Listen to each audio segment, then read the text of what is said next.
everyone. Welcome to the Patty G Show. I'm your host, Patty G. We are here with David Fluker of Fluker Farms, and we are going to be learning a little bit more about cricket farming, the process behind it, his business, how he got started, and also some more realms of entrepreneurship and just all kinds of creative ways to get a business going. And before we do that, big shout out to our wonderful sponsors, Valaya Real Estate and Government Taco.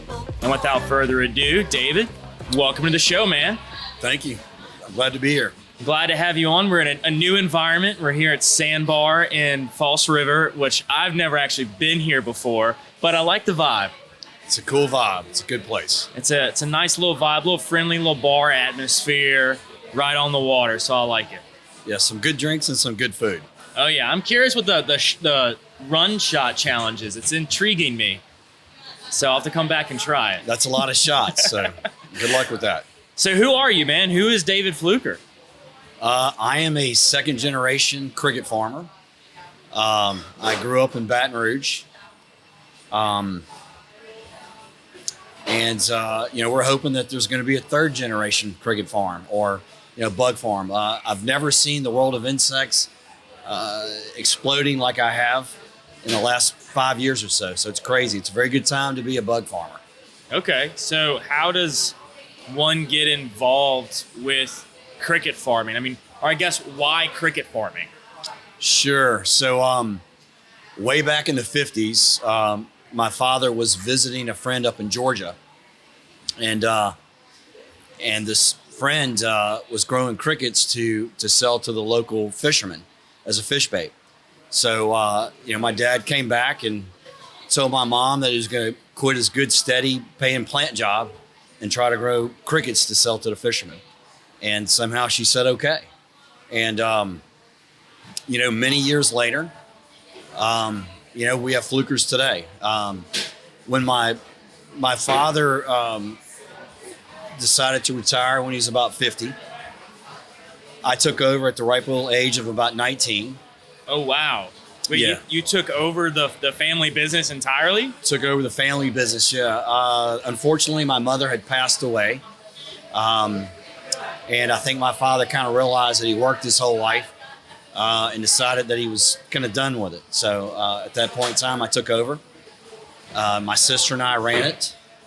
And we were pretty much still just a fish bait operation. We sold crickets to the local fishermen. It was seasonal.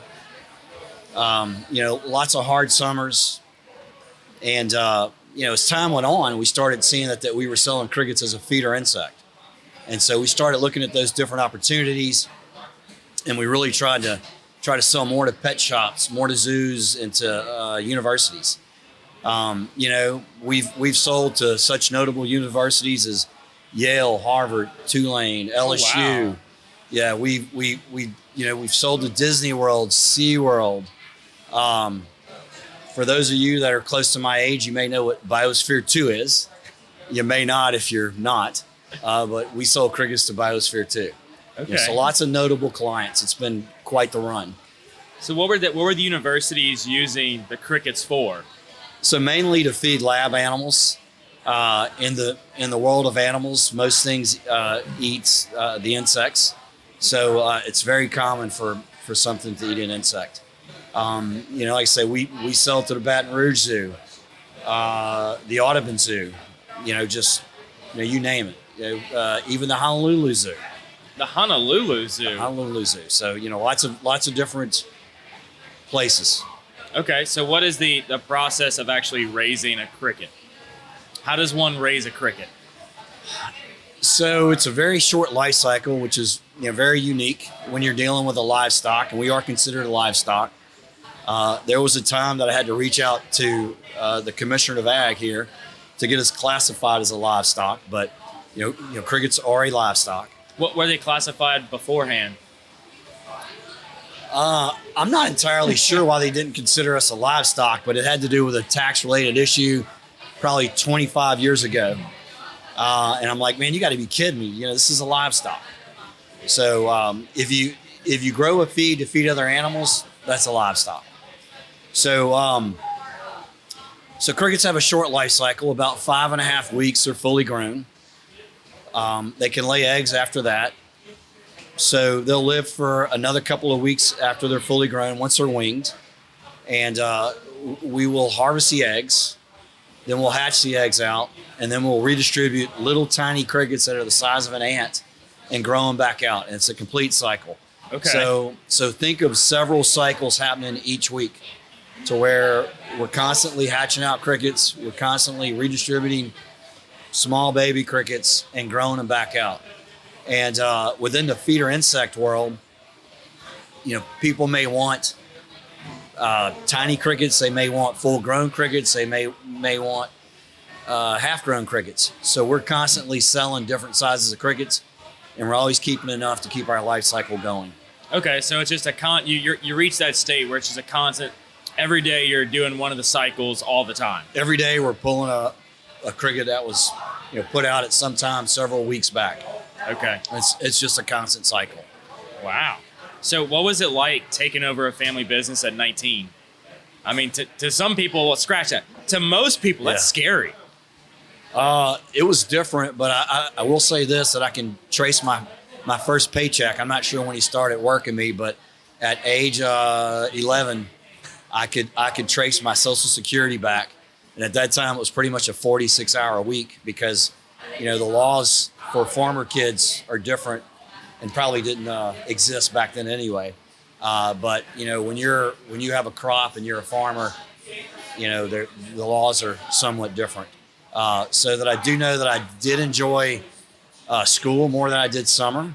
It was less work and less hours. So, but running a company at 19 was a bit different. Firing people to hire people, it was a bit stressful. I think we were about maybe 10 or 12 people strong back then, and fast forward today, we're probably about 120 people. Wow, that's significant growth right there. I mean, especially from a 19-year-old. I mean, any 19-year-old coming and running a business, you're going to have some pushback from the older employees. It's hard to hear a 19-year-old tell you how to do your job, right? Yeah. Especially from like a family dynamic. Was there any pushback from the workers saying, oh, the son just kind of walked in and took over the company, or were they more supportive than that? They were fairly supportive. It wasn't a huge issue with a small workforce like that. It wasn't terrible. So that's good.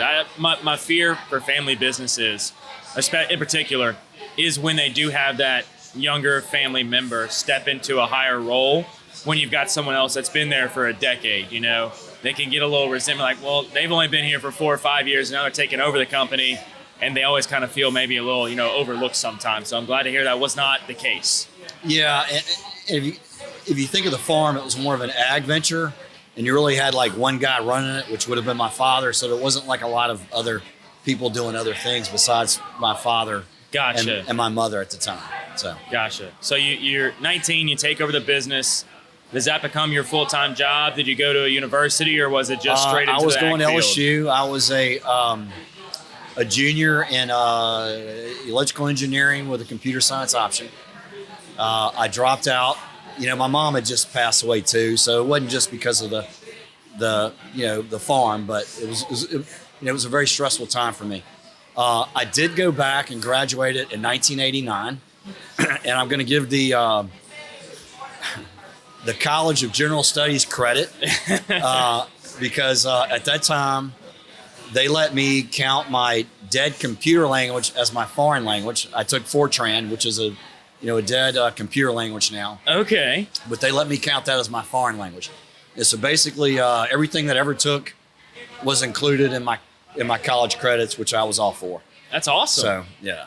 So they let you come back a couple years later and finish it out. It was a good 5 or 6 years later. Yeah, it was a little different. So what was the push to go back to school to finish that degree? Honestly, I'm sitting in church one night with my late wife, and it was at Christ the King, which is on campus. And I'm sitting there thinking, man, what am I going to tell my kids as to why that I didn't finish college? I mean, there's just no reason that I can give them. And I said, you know what? It's time to go back and just knock out I went part-time and did 9 hours a semester and slowly knocked it out. Okay. So it was more of I want to be able to tell my kids, hey, look, I went back and finished it. If they want to go, there's no reason why you can't go back and finish it later. Pretty much. And also, sometimes, just being from the States and you go to people in there in Arizona. I go to PetSmart headquarters. I go to Petco. It's just nice to have a college degree. But really, it was more about just telling my kids, hey, Dad went and I expect you to go. Seriously. So. Right. I expect there's no reason why you can't go, right? That's the hope. That's the hope. So you do all that. How do you get a company from 10 people to 120 people? Sadly, I'm a entrepreneur that keeps trying different things. So, so fast forward to, and time escapes me. So, so some of these timelines may be off, but, we saw feeder insects as being something, that we should pursue. So we added mealworms to the lineup. We added different insects as we went along. Sometime in the very early 90s, we decided that we would do a reptile farm in Central America. And we actually, for about 15 years, we had Fluker Farms International, which was a reptile farm in El Salvador. So you had a reptile farm in El Salvador? We had a reptile farm in El Salvador. And we talk about family businesses. These are the dynamics that get a little stressful. So my older brother decided to come back into the business. He was always there, but mostly just getting a paycheck, not doing much beyond that. Right, not the hands-on every day. Not a hands-on, just more of a handout. But he decided to come back into the business, and we said, hey, let's do a reptile farm in Central America. So that's what he did. Fast forward about 15 years later, and we decided to split, to part ways. And so my brother took the company in El Salvador, and my sister and I retained the company here. But at the same time, while that we're doing this reptile farm, which we would send out 200,000 green iguanas in a year. Wow. We were using our distribution network at Fluker's, because we sold all these pet shops, to do an add-on for the green iguanas. And so we would bulk ship prepackaged green iguanas. We would send it air freight, clear one big shipment, and those boxes would be FedEx ready, once you cut the bales, and go right into the distribution center of FedEx. So that's kind of how we did the reptile market. But at the same time, which has really become the biggest part of the business, we started doing a dry product line.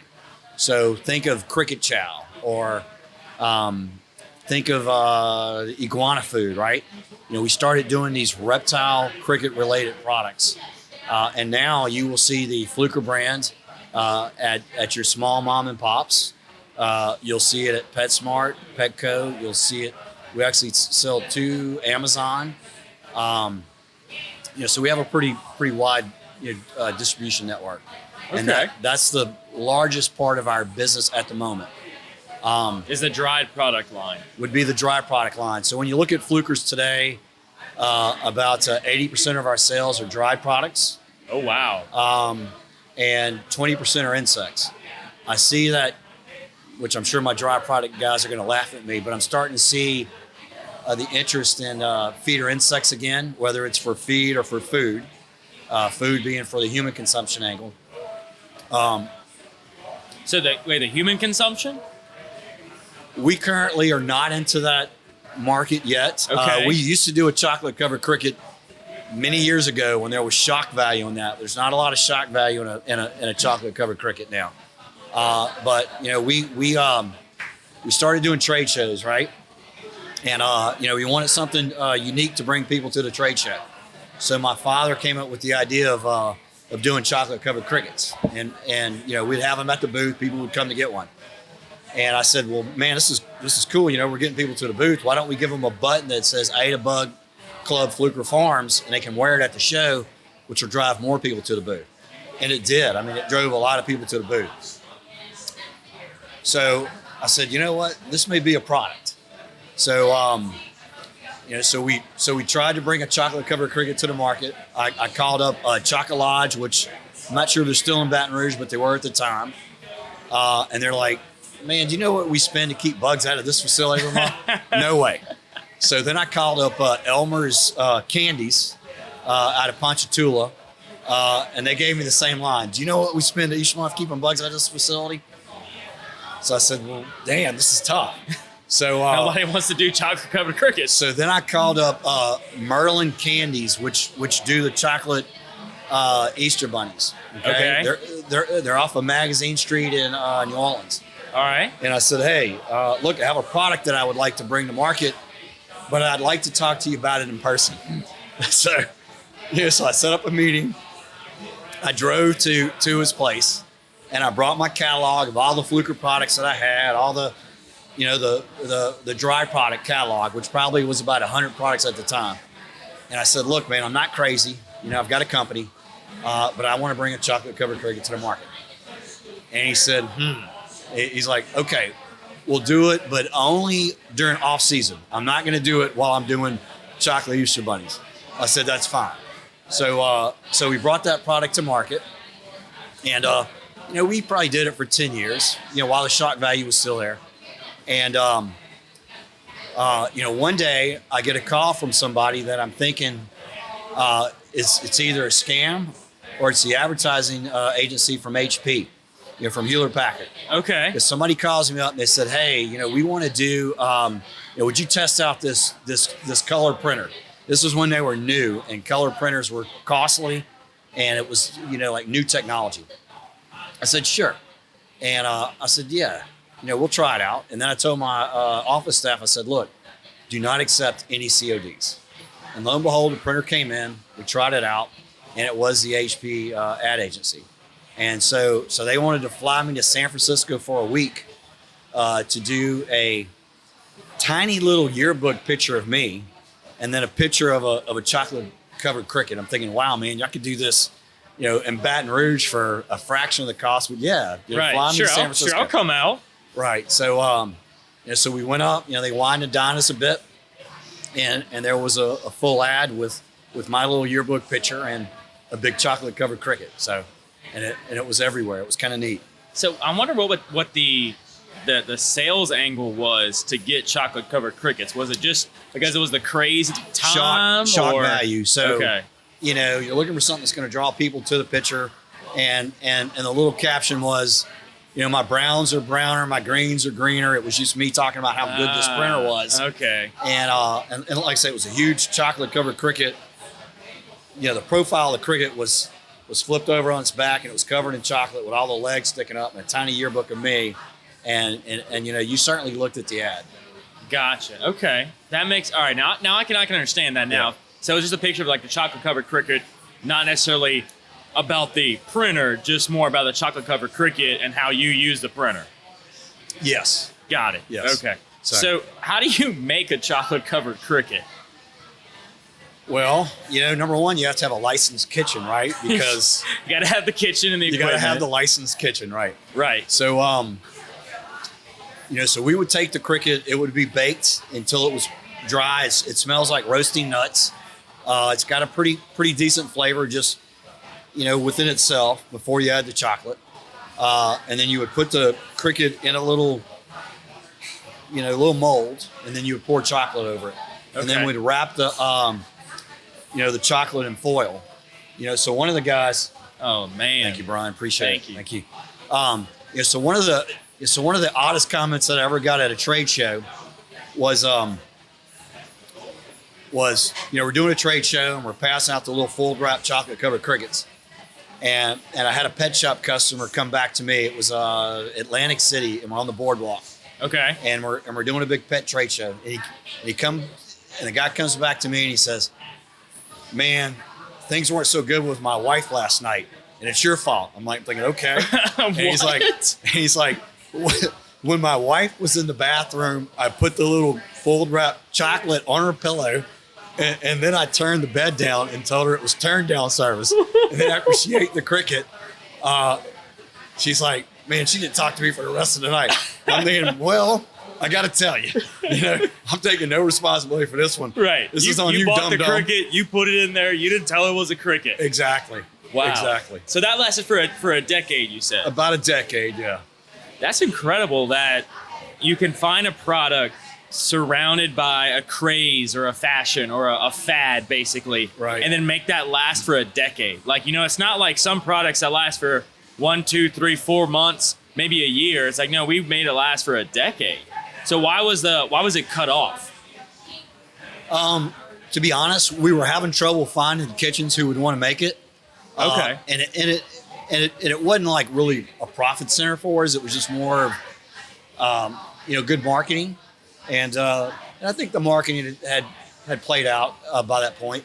As a matter of fact, my 16-year-old son, when he was probably about 14, came to work with me a few days in the summer, and he asked the office staff to pull up the cost of all the stuff, and he wanted to bring it back, right? And he's looking at the cost, and he's 14. He's 14, okay. And then he comes to the conclusion that there's not enough margin in it to bring it back. I'm like, oh, that's my boy. I like it. He's 14. You raised him right when at 14. Like, hey, Dad, let me look at your cost analysis and break down if is it worth bringing the product back. Exactly. Well, I think that stems from when he was 12. He was out there one time, and we do this hermit crab line, right? Hermit crab? A hermit crab line. Okay. Yeah, it's an arthropod, so it kind of falls in line with what that we do.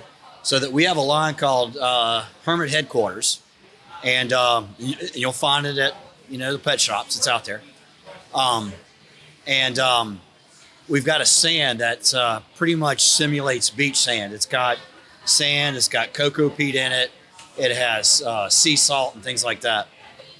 And so my 12-year-old was like, Dad, what in the world are we doing buying sand? Dad, you're spending $20,000, $30,000 a year buying sand when we can go get it from the riverbank for free. At 12, he's thinking, okay, just get you a shovel, it's for free. Get you a shovel and scoop the sand out. Yeah, and I said, well, son, what you're not realizing is, there's somebody that owns the sand. B, it's got to be screened and sifted. I said, for our volume right now, it's just easier for us to buy the sand, but it's a great observation, appreciate it. But he wrote a little paper up that I still have to this day that's like, hey, Dad, we could save, Wait, 20. He wrote a paper? He wrote a little, like a couple paragraphs, Okay, but like a business summary of telling me how to save money. So, and the same kid right now is actually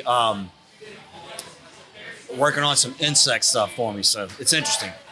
I find that fascinating. The fact of you've got this first generation farm, second generation comes at a young age, and now it's like almost ingrained in the children to be entrepreneurial or at least be business minded at least from such a young age. I mean, I just find that absolutely amazing. Yeah, and I'm trying, and it's a little different because I guess given my childhood, I think I may have went on the opposite extreme of not making my children work yet. So right. This one comes because he wants to, right? And that's key. And that's key. And now I have two others that I'm trying to bring to that point. Okay. But yeah, it's a very interesting dynamic. I do see our Flukers going into third gen. My sister has a son, my nephew. He has really grabbed the bull by the horns. He's doing a lot of projects out there. So yeah, I do see Flukers as becoming a third generation family. But you do have the family dynamics of you're always family have members, and it's very complex. So I come from a family business. My parents own a plumbing company. They're second generation. My brothers are now in it, so it's starting to become third generation. And you do have to be mindful of that. You can either be two types of families: the ones that always talk shop, or the ones that leave work at work. And it's neither saying one is better than the other, but you just have to be cognizant of the fact that there could be one of those dynamics, and it's you're either going to be always talking shop, always talking business, and that's just the family, and that's what it is. But then the other one of, look, we got to leave business at business. On the weekends, we got to be nice to each other. We're family.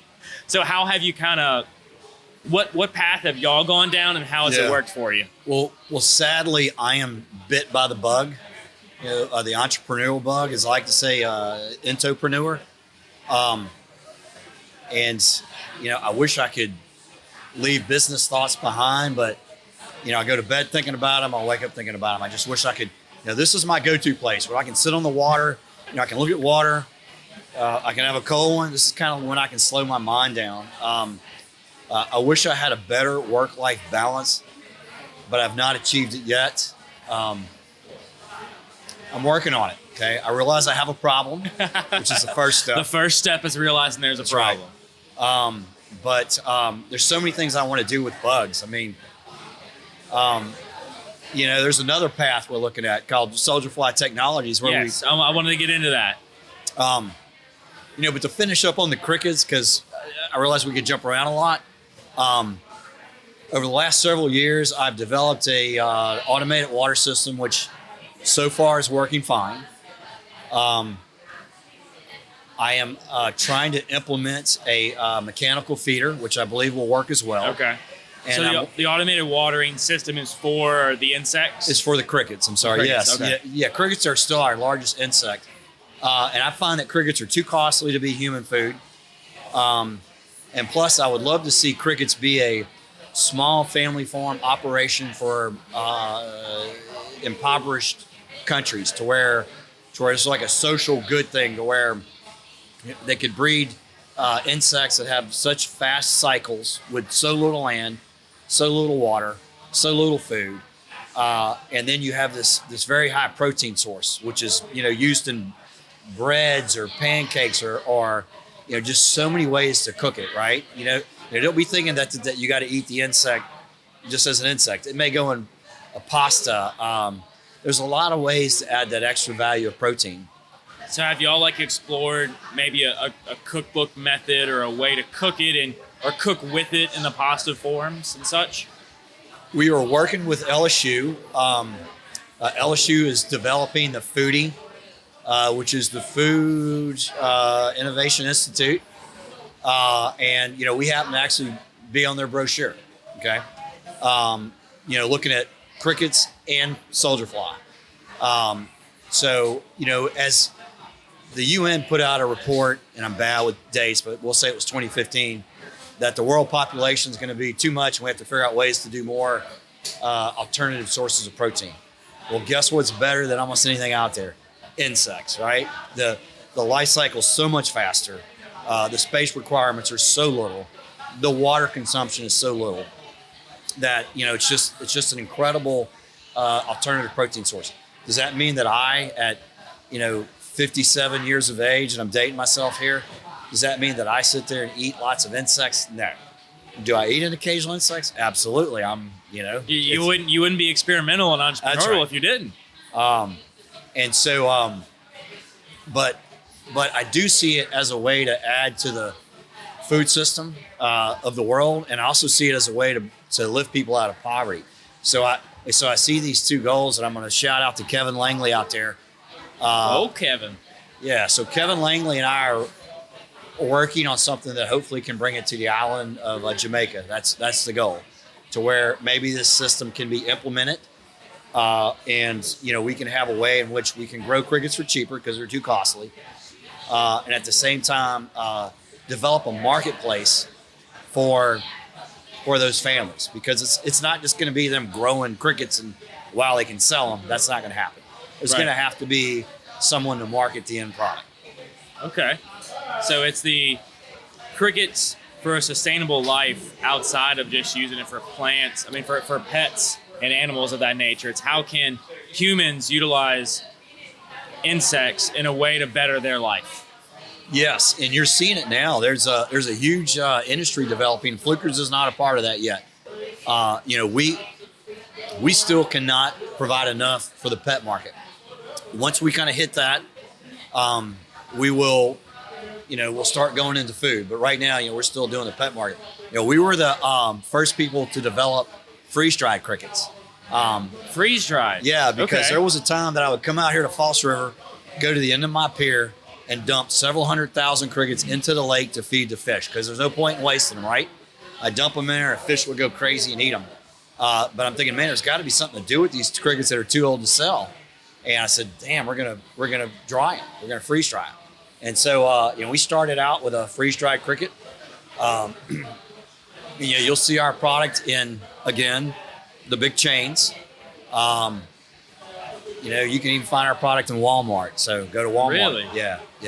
And Okay. that's what kind of got us into Walmart, was that freeze-dried cricket, because we were really the first company to do that. And I was able to buy from my competitors because they didn't have an outlet for the crickets at the time. And I started buying their surplus crickets. So, and what, for the freeze-dried crickets, what actually is that used for? Like, what are the crickets used for once they're freeze-dried? So not all animals require movement to stimulate them to feed on a cricket. If you take a hedgehog, for example, they'll just eat a freeze-dried cricket. Okay. Bearded dragons, we have some blends that are pelletized food mixed in with dried insects. A lot of times they'll just pick out the dried insects first, then they'll go to the pellets. Really? So, yeah. So do y'all have uses. like a test facility where you bring in these animals and you want to test these new products that you're thinking on, trying to find ways to solve problems? Sure. Let me give a big shout out to LSU and the LSU Vet School. Okay. The LSU Entomology School, the LSU Film School. We try to work with LSU a lot. I love LSU. Again, I graduated from it finally in '89, as we know. Alumni myself, or but- alumnus myself. But I would love to see my university prosper. And so, we've always tried to fund research. So we fund research with the LSU Vet School. Trying to think how much we do a year. It's, tens of thousands, probably $60,000, $70,000 a year in research with LSU. Wow. For that though, we get research, so the vet school will help us, look at products and say, Mark Mitchell has always been our lead researcher, and Mark will find, Kim Boykin, shout out to you. We have researchers that work with us through the university. So it's a great resource for anybody listening. If you want a product, and I'm going to give a shout out to a former Fluker Farm alum, Hanley Foods. He has salad dressings, Hanley's. Richard used to do all our graphic work. Now he has a salad dressing company. Okay. So out of Baton Rouge. Wow. Yeah, I love when you look at a business, you look at they're mostly focused on turning a profit as quick as they can, the best way they can. But hearing you talk about the research development side of things, how important that is to keep the business growing is really great. More importantly, with how you're using it locally. You're utilizing the university's tools at hand and connecting back with them. You're not just, building your own research and development department. You're actually saying, hey, LSU's there. They're an institute. The students need something to research. The staff needs something to research. Why can't we find a homogenous relationship that works for both of us? And I'm really excited to see that there is something like that happening. It works well, and you're going to get your biggest bang for your buck. I mean, it's, to hire these smart people costs a lot of money. Right. And so sometimes you have to be a little creative on how you can afford these people. So absolutely, it's a great tool and resource. I love it. I went to LSU. I was one of their first graduates in having the entrepreneurship degree. So I got a degree in accounting and a degree in entrepreneurship for their pair degree program. So I always want to give back to LSU as much as I can and try to help them out and figure out ways to intermingle business with the institutional education that they have at LSU. So going from the crickets and all those insects, you mentioned something about soldier flies. Sure. What are soldier flies? How do they play a role in the Fluker family? So on and so forth. What is it? So we have a joint venture with another company out of California called Soldierfly Technologies. So soldier flies are a non-pest fly, so don't think of them like a house fly that light on your food and spread pathogens. These guys look like wasps. They're tree flies. They have these special antimicrobial properties which allow them to take waste food. It could be spoiled waste food. It could be good food. And they can bioconvert that food into feed and fertilizer. Okay. Okay, and so a fancy word for insect poop is called frass. So, so once you take waste food, grind it up, dose out the right amount of soldier fly larvae, they will consume that food in about a week. And then you're left with larvae to sift out, and you're left with frass. And that frass can either be fertilizer, or that frass can actually be turned into lots of different things, including fish food. It could be made into fish food to feed tilapia or catfish, shrimp. So there's lots of uses. So for the past, so go back to 2005. A good buddy of mine, Fred Gosson, wants to introduce me to a guy that's composting food waste using black soldier fly. I go out to Washington, right outside of Opelousas, and I see his little compost. I see the big, large soldier fly grub. I said, "Wow, this is a cool insect, but there's no bandwidth to deal with this right now." So I bought the domain soldierfly.com in 2005 and set on it in the early days. And good purchase. That's right. So fast forward to 2016, I'm like, okay, it's time to do something with this. So we started working with Texas A&M, because that was kind of a hub for black soldier fly. Brought it back to the LSU entomology department. We sought out a PhD student. We hired them from South Africa, brought them in. That's more of that research dollars going in LSU. And began the journey of Soldierfly Technologies. And so now when you look at the company today, we joined forces with a California company that really had the breeding side of it down. They had it down to a science and art. We started kind of courting a joint venture right around when COVID hit. So it was a very interesting time. Okay. Flew out to California during COVID, which was interesting in itself. I'm sure that the flight, the experience, everything was interesting. It was all interesting, I got to say. So we toured the facility, and they had a team of engineers and a good crew there that just did everything that I ever dreamed of. I mean, you're talking about AI. You're talking about robotic language. We were all speaking the same languages. I could see, like the stuff they did was the stuff that I had on my to-do list, but they were doing it. And so it was a perfect marriage. What they lacked, though, was more on the marketing side, where Fluker's kind of shines, because, hey, right now, if you were to go to Walmart, or if you were to go on Amazon, you would see the Culinary Coop, which is a Fluker brand, sold in all the stores to feed backyard chickens. So what soldier flies is a way to take waste food, which is one of the largest producers of methane gas, and take it before it turns into methane gas and rots, and bring it back into the food chain. So now what you have is a feedstock to feed animals, and you have frass, which again can be a fertilizer, a soil amendment, or it could be a food source in itself. So where we are today on that, we are exploring an opportunity with Break It Down Austin, which is a large waste food collection service in Austin, Texas. They're doing probably about 500 tons a month in waste food, which is 500 tons. Yes, but a month. Right. But our model needs to have about 2,000 tons a month. So oh wow. So we're trying to work through the particulars of finding where we sit on that.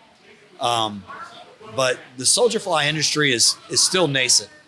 You've had some big players that have raised a lot of money, and they haven't succeeded. And I can tell you, I don't want to be that guy.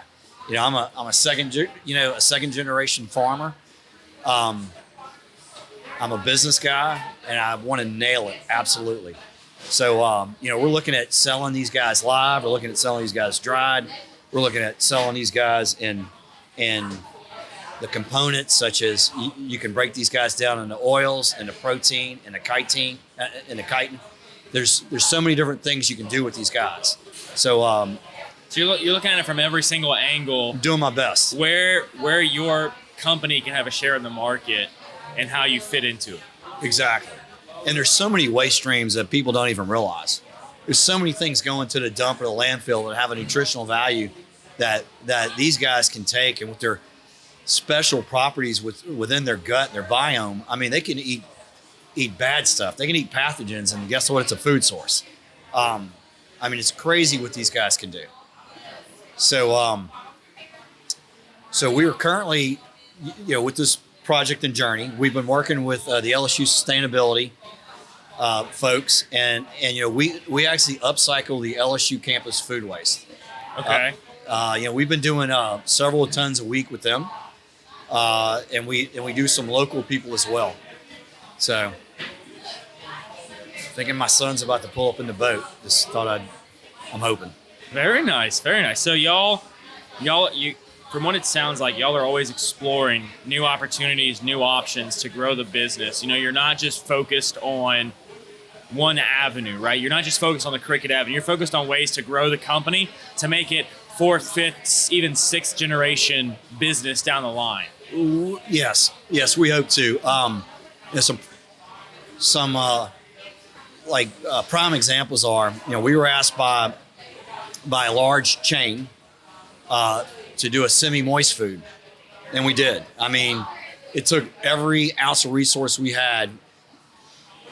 We even built a special building to the tune of about $800,000, which is a lot of money for us. We're not a super big company, but so we did everything we could to make this happen for them. And now we've been asked to make fish food, which is we're more of a reptile company, but we're like, you know what? They want a fish food that contains insects. That's us.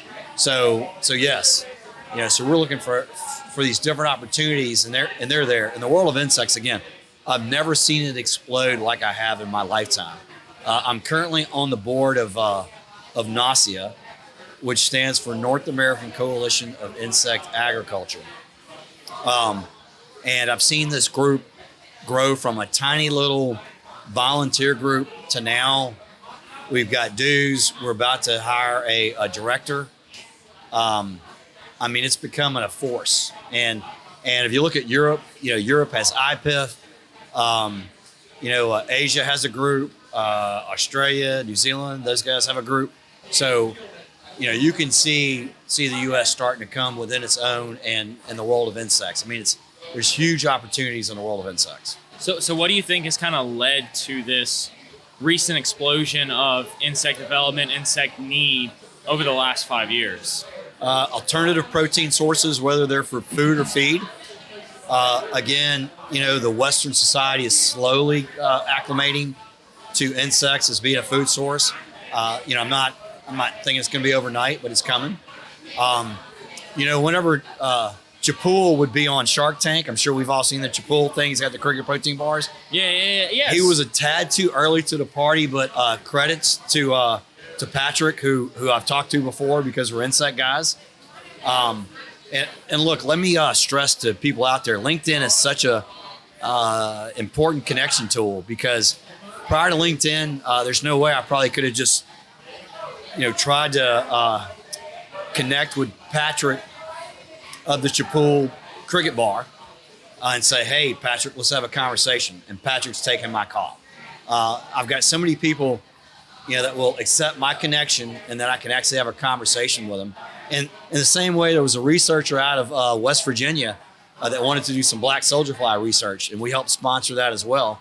And this guy reached out to me on LinkedIn and said, hey, Dave, I'd like to do some research. Can we talk? And I'm actually driving to Falls River, and we're having a conversation about his research and how that, we can collaborate and work together. Yeah. I mean, you reached out to me on LinkedIn. I reached out said, to you on LinkedIn. Why am I not on the show yet? Exactly. Am I the first guy to ask? No, you're not. Well, that's flattering, that I wasn't the first. You're not the first, but you are one of the very first. You are one of the very first to do it on LinkedIn, which excites me from a marketing and actual entrepreneurial standpoint, because when I think it was probably 3 or 4 years ago, back when I was still at LSU, everybody used LinkedIn to get a job, and that's what LinkedIn was for. Post your resume, post about your job experience, the work you're looking for to do, and that's what you do.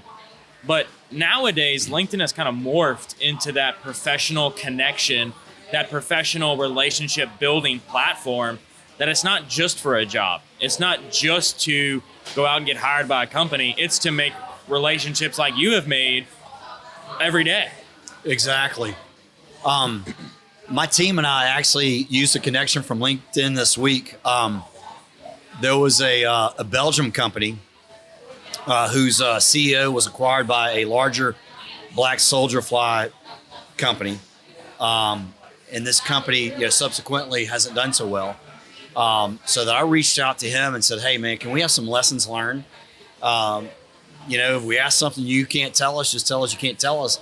But, we'd love to have some lessons learned from what you went through. And sure enough, man, my team and I got together. We picked his brain for like an hour and a half. And this is all from a LinkedIn connection, from me reaching out to them and say, hey, man, we would love to pick your brain. Would you be so willing? LinkedIn is like the place that people don't realize. When you're on the platform, you are business minded. You're not getting on it like another social media platform. When I'm on like Instagram or TikTok, I'm just looking for something to fill my time, maybe make a connection here and there. But when I'm on LinkedIn, it's like, okay, who is on here? Who's within my network that I can reach out to because I need to solve this problem? And that's what their mindset is as well.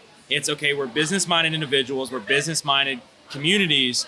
What can we do to either further our business or make a new connection and help their business go further as well? You don't seem like a TikTok guy. I got to ask, because the few times that I've been on TikTok, it's usually me dancing as a backup dancer for my daughter, and she's just... Wait, you're on TikTok?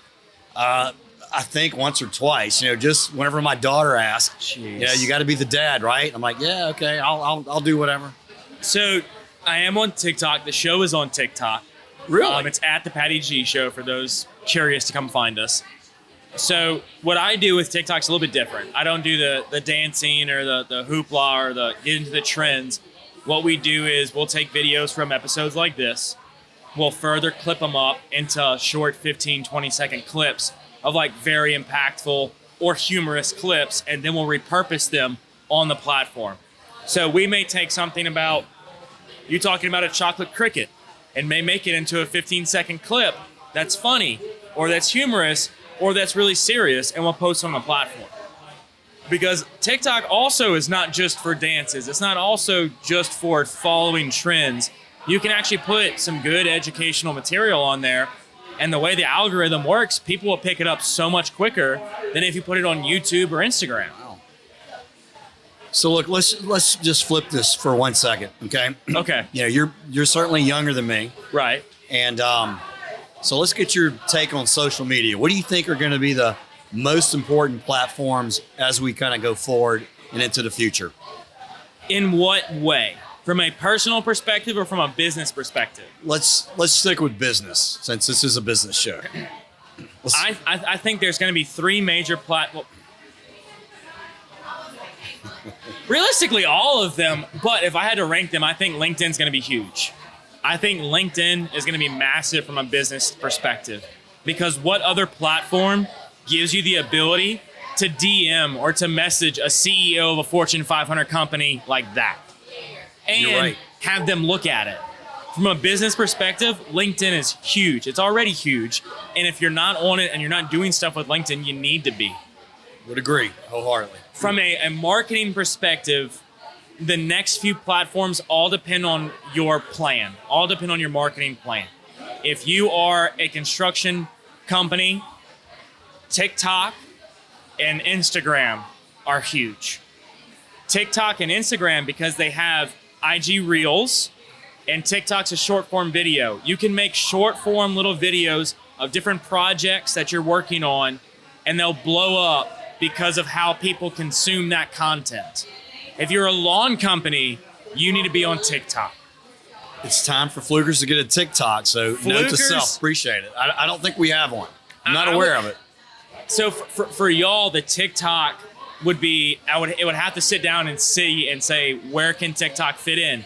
Now, when you come to your reptiles and your actual cricket process, you're gonna be better in a long form, so you'll be better on an IGTV or YouTube.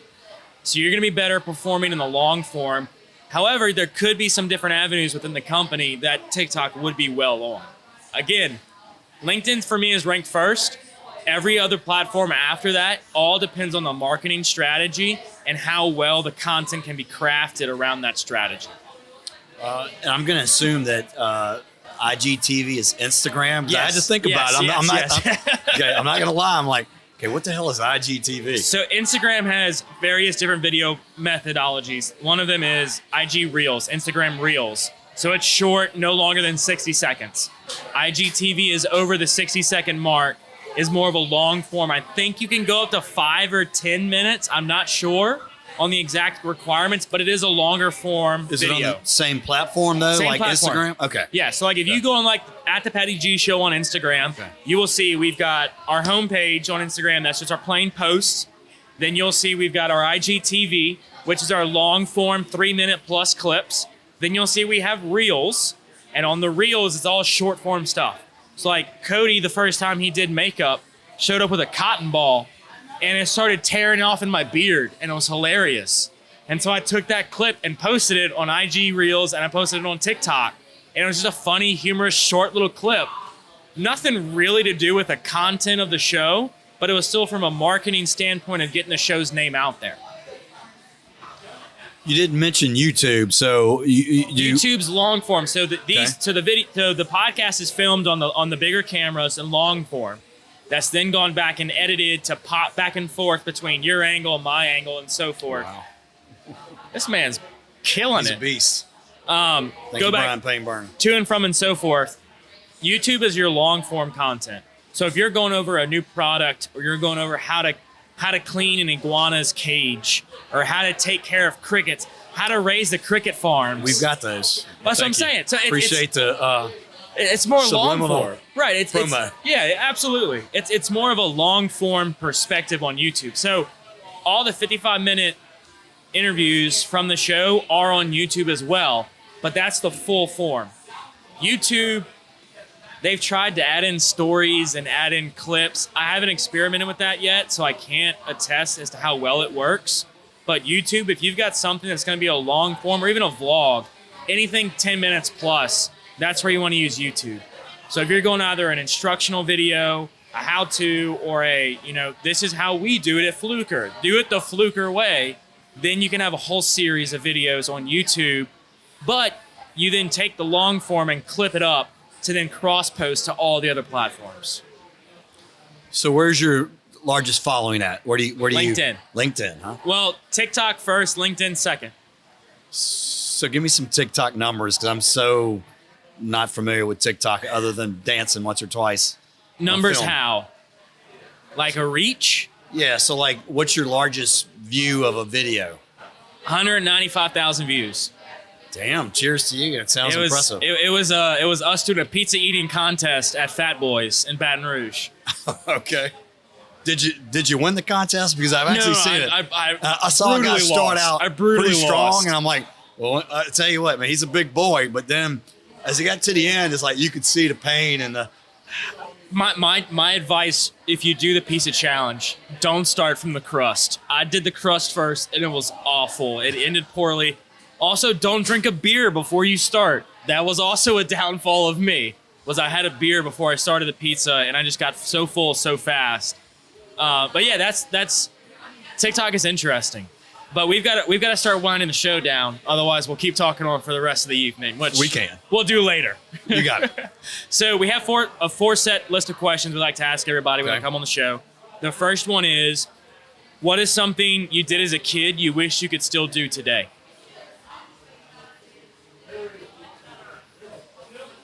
Lift that heavy weight that I did as a kid. I always lifted weights, and I find Really? as I get older, it's getting less and less. Yeah. So you're like a weightlifter? Yeah. Me and my friends, we spent a lot of time in the gym, and that's what we did. Okay. I got into weightlifting and all that in college, and then I slowly started doing other business things on the side, and weightlifting kind of went to the wayside. No roids, it was always natural. Yeah, natural, but of course. It was, I really enjoyed the powerlifting aspect as a kid. Okay, that's a good one. That's a good one. What are 3 lessons you've learned along the way? Wow, interesting.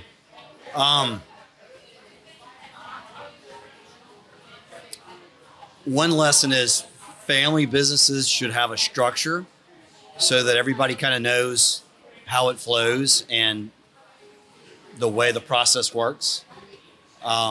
That's a lesson that I've learned. Can I tell you what that perfect structure is? No. We're trying to Go for it. actually begin that process now so there aren't issues going down the road.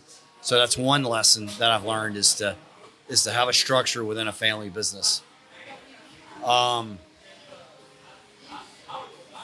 Another lesson that I've learned is, there just aren't enough hours in a day.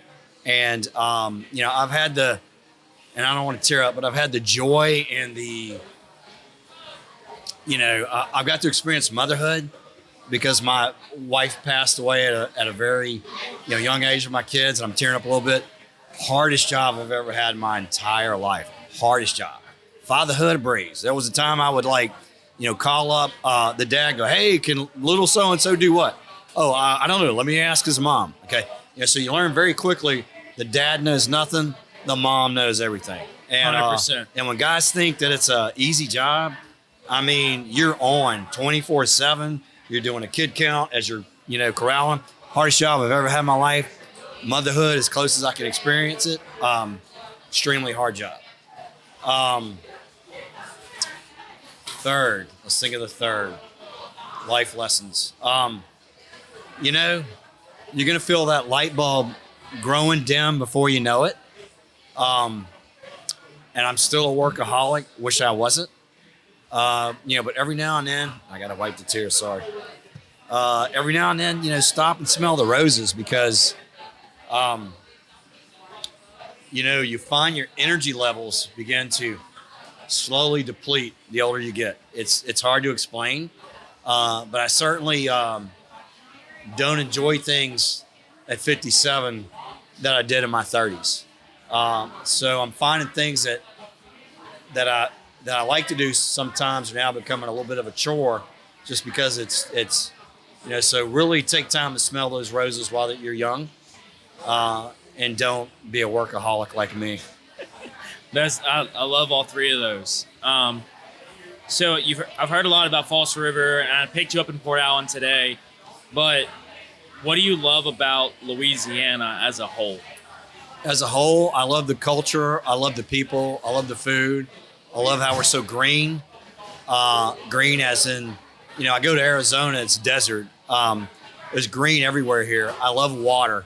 Like if I see water, I want to swim in it. I just, I've jumped into lots of different swimming areas at different parts of the country. I just love water. I love how that our state has so much of it. I just find that we're a very friendly culture. I love to see it. And what I love about False River is, water, it's got a tendency to slow my mind down, to just bring me to a place that I want to be. And it's kind of my happy place. Yeah. And so when I'm out on my deck, and we're just sitting out there and I'm just viewing the water, it's like I'm on the water. Even if I'm not floating in a boat, I still feel like I'm on the water. So that's what I love about False River. I love that, man. I love being on the water as well, so I can definitely relate to that. And for the final question, what can I do to help you?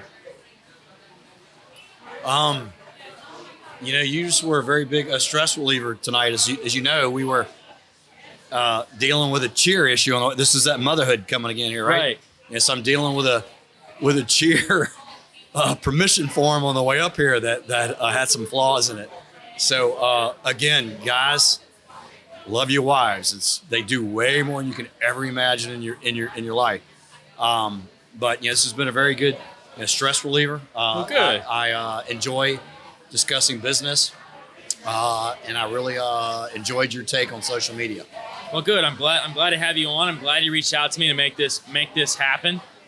So thank you, David, for coming on. I really appreciate it.